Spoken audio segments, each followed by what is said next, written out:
दोस्तों, भारत का make in India project अब अपना रंग दिखा रहा है। 3 दिन पहले हमने भारत के स्वदेशी जोहू ऐप के बारे में बताया था और अब इसने नया कारनामा करके दिखाया है। भारत के इस टेक कंपनी ने पूरी दुनिया में पहचान बनाई है। ये कंपनी लंबे समय से सॉफ्टवेयर और क्लाउड सर्विसेज के क्षेत्र में काम कर रही थी, लेकिन हाल ही में उसने जो कमाल किया है ये वाकई में काबिले तारीफ है। जोहू ने चीन जैसे मार्केट में एंट्री करके दिखा दिया कि एक भारतीय कंपनी भी वैश्विक स्तर पर अपनी जगह मजबूत कर सकती है। आप जानते हैं कि चीन का मार्केट बहुत ही कड़ा और प्रतिस्पर्धी है। यहाँ विदेशी कंपनियों के लिए कदम रखना आसान नहीं है। उदाहरण के लिए गूगल, फेसबुक, इंस्टाग्राम, यूट्यूब जैसी कंपनियों को चीन ने कभी अपने देश में पूरी तरह से प्रवेश नहीं दिया।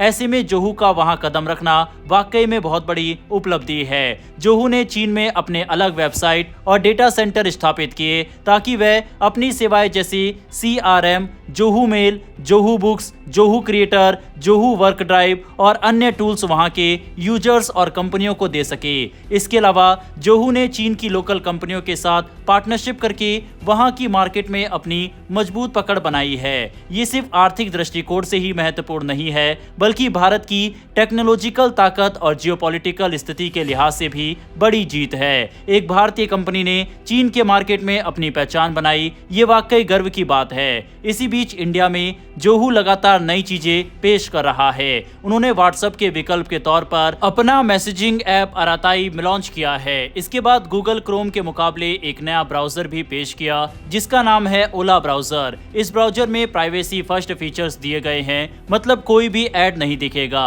आपका डेटा ट्रैक नहीं होगा और कोई थर्ड पार्टी आपके डेटा को एक्सेस नहीं कर सकेगी। इसके अलावा इसमें अलग अलग मोड्स हैं, जैसे personal mode, work mode, developer mode और किड्स मोड। इन मोड्स के जरिए यूजर्स अपने हिसाब से ब्राउजिंग अनुभव को कस्टमाइज कर सकते हैं। जोहू ने यह भी सुनिश्चित किया है कि उनका सारा डेटा और क्लाउड स्टोरेज पूरी तरह भारतीय आधार पर हो। उन्होंने AWS, Azure या गूगल क्लाउड जैसी विदेशी सेवाओं पर निर्भर नहीं रहने का फैसला किया। इसका मतलब है कि भारत में सेव किए जाने वाले डेटा की सुरक्षा पूरी तरह देश के नियंत्रण में है और किसी भी विदेशी एजेंसी को उस पर कोई असर नहीं होगा। ये हमारे लिए डेटा सुरक्षा और डिजिटल स्वराज का बड़ा कदम है। जोहू ने गूगल वर्क स्पेस का भी विकल्प पेश किया है जिसका नाम है वानी। इसमें Gmail, calendar, drive, docs, sheets, meet और नोट्स जैसी सारी सुविधाएं उपलब्ध है। खास बात यह है कि इसका प्राइसिंग बहुत ही किफायती रखा गया है।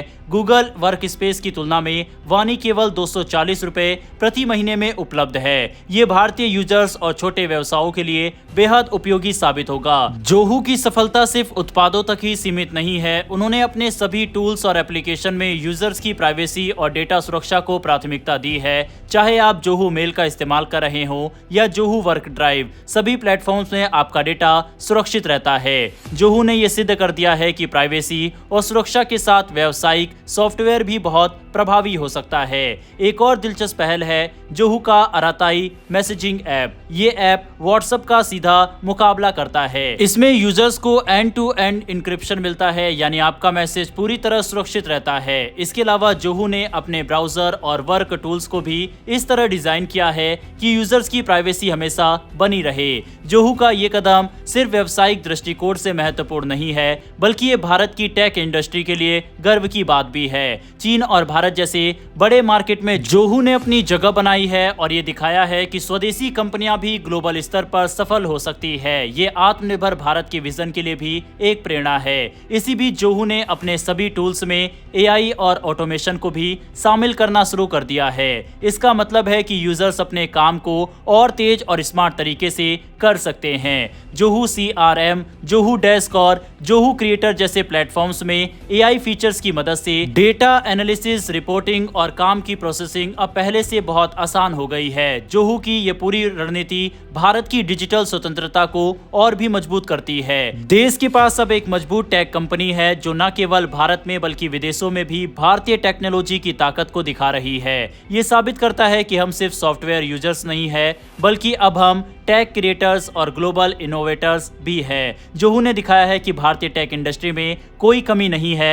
उनके प्रोडक्ट, उनकी प्राइवेसी पॉलिसी, उनका ग्लोबल विजन और चीन सहित अन्य मार्केट में उनकी सफलता ये साबित करती है कि हम तकनीकी रूप से आत्मनिर्भर बन सकते हैं। हमें भी ऐसे उत्पादों का इस्तेमाल करना चाहिए और इस दिशा में जागरूक रहना चाहिए। अब इसकी चीन में एंट्री और इसकी लोकप्रियता दुनिया भर के अलग अलग देश में अब बढ़ना शुरू हो चुकी है। भारत के स्वदेशी ऐप के लिए कमेंट बॉक्स में एक जय हिंद जरूर लिखिएगा। बढ़ते हैं हमारी अगली खबर की तरफ। Air chief marshal AP Singh ने आज ऑपरेशन सिंदूर से जुड़ी कई अहम जानकारी दुनिया के सामने रखी और पाकिस्तान को बुरी तरह से एक्सपोज कर दिया।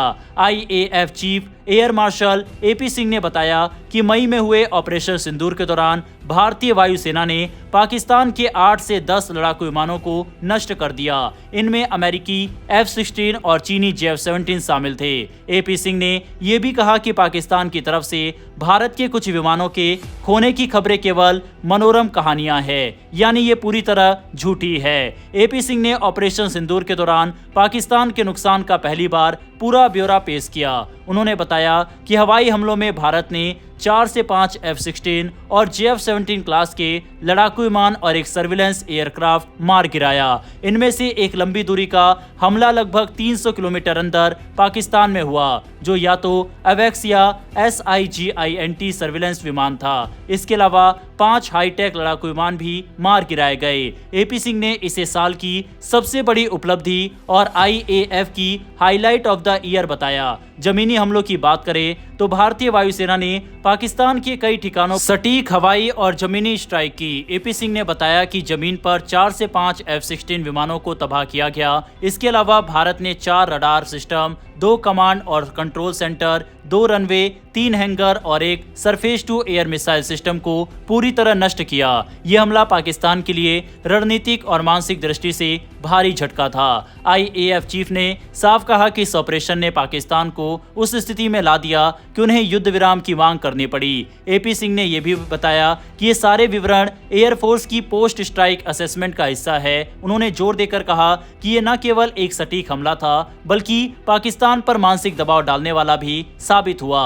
इस खुलासे के बाद पाकिस्तान के प्रधानमंत्री शहबाज शरीफ के UNGA में किए गए दावों पर भी एपी सिंह ने प्रतिक्रिया दी। शहबाज शरीफ ने दावा किया था कि पाकिस्तान ने 7 भारतीय विमानों को मार गिराया, लेकिन अब तक इस दावे का कोई सबूत पेश नहीं किया गया। एपी सिंह ने मजाकिया अंदाज में कहा, अगर उन्हें लगता है कि उन्होंने हमारे 15 विमान गिरा दिए हैं तो उम्मीद है कि अगली बार लड़ाई में उनके पास 15 कम विमान होंगे। साफ है दोस्तों, भारत ने ये साफ कर दिया है कि हमने पाकिस्तान के इतने सारे एयरबेसिस को पिन पॉइंट एक्यूरेसी से निस्तोनाबूद किया, और जिसका प्रूफ पूरी दुनिया के सामने है। यही नहीं, ओपन सोर्स इंटेलिजेंस में भी ये तस्वीर अलग अलग संस्थाओं ने पब्लिक की है। अब अगर कोई एक तस्वीर भी भारत के किसी एयरबेस पर हमला या किसी विमान पर हमले की पाकिस्तान ने पेश की हो तो पाकिस्तान वह दिखाए।